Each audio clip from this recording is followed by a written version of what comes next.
Good morning प्रिय विद्यार्थियों। Shri BL memorial academy online classes में आपका स्वागत है। आज अपन शब्द विचार पढ़ेंगे। शब्द विचार के बारे में अपन ने काफ़ी पढ़ लिया था पिछले अध्याय में, और अब इससे अपन आगे शुरू कर रहे हैं।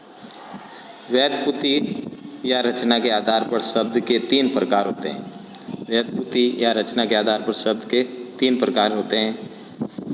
क्या है, कौन कौन से? रूढ़ शब्द, यौगिक शब्द, योग रूढ़। इसकी परिभाषा व्युत्पत्ति, एक शब्द से दूसरा नया शब्द बनाने की प्रक्रिया को व्युत्पत्ति कहते हैं। व्युत्पत्ति किसे कहते हैं?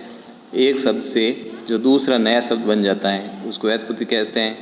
किसी शब्द की रचना प्रक्रिया के आधार पर शब्द 3 प्रकार के होते हैं। 3 प्रकार के होते हैं। कौन कौन से? जो है रूढ़, यौगिक, योग रूढ़। रूढ़ शब्द की परिभाषा,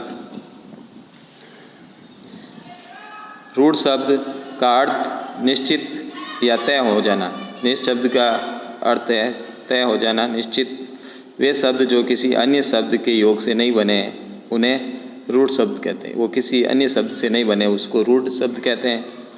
रूढ़ शब्द की विशेषता यह होती है कि रूढ़ शब्द में संधि, समास, उपसर्ग एवं प्रत्यय नहीं होता है। रूढ़ शब्द के अंदर जो है संधि, समास, उपसर्ग का प्रत्यय नहीं होता है। जैसे नल, दिन, दीपक, कान, स्त्री, दूध, गाय, रोटी, पेड़, पत्थर, देवता, मेंढक, पीला, जट, पर, आकाश इत्यादि। इसके अंदर क्या होता है, किसी प्रकार का कोई जो है संधि, समास, उपसर्ग ये प्रत्यय नहीं होते हैं। आगे है यौगिक शब्द की परिभाषा।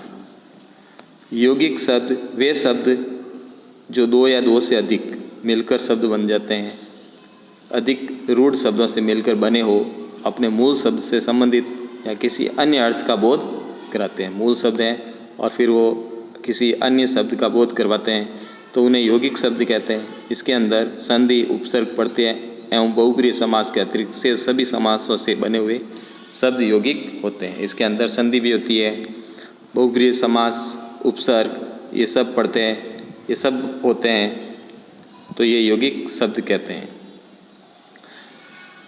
जैसे विद्यालय, तो विद्या प्लस आलय, संधि विच्छेद भी हो रही है और समास भी है।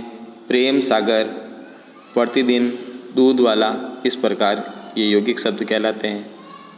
आगे है योग रूढ़ शब्द की परिभाषा। तीसरा जो है योग रूढ़, वे शब्द जो 2 या 2 से अधिक रूढ़ शब्दों से मिलकर बने हो लेकिन वे अपने अर्थ के अलावा किसी एक निश्चित अर्थ के रूढ़ हो, उसे योग रूढ़ शब्द कहते हैं।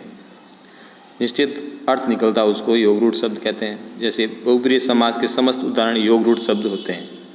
बहुब्रीहि समास के जो तीसरा अर्थ निकलता है ना, वो योग रूढ़ शब्द कहलाता है। जैसे गजानन, दशानन, लंबोदर, त्रिनेत्र, घनश्याम, चक्रधारी इत्यादि।